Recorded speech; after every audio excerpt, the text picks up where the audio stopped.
If there is a classic that has come to be misunderstood by the general public, then it has to be Machiavelli's The Prince.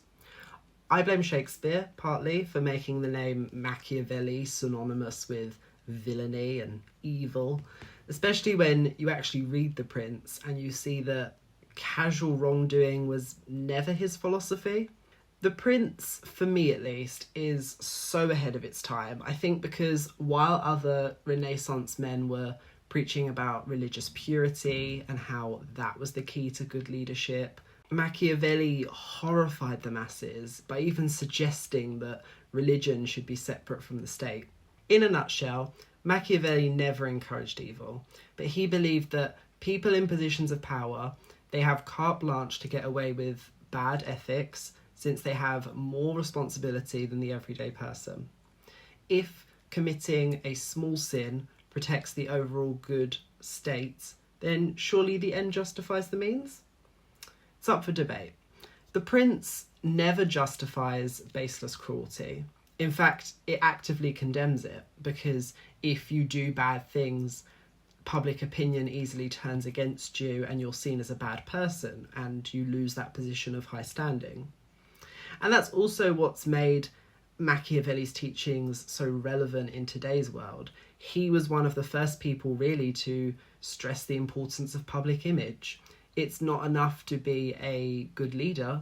You have to be hyper aware of how the wider audience sees you as a public figure, which, as a content creator talking on social media, I'm very much aware of that understanding. But Machiavelli didn't stop there. One piece of advice that I personally love is beware flatterers.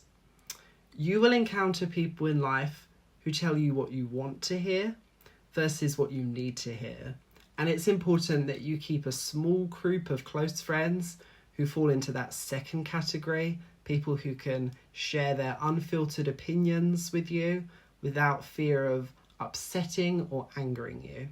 While Machiavelli does stress the importance of finding good role models and identifying how they got where they are, he also warns us about not seeing their achievements as unattainable. Every major historical figure or pioneer started somewhere. They were a mortal person just like you who lived their life and died. You now have it better off because you have their lives as a template. You can learn from their mistakes and use their story to help tell your own.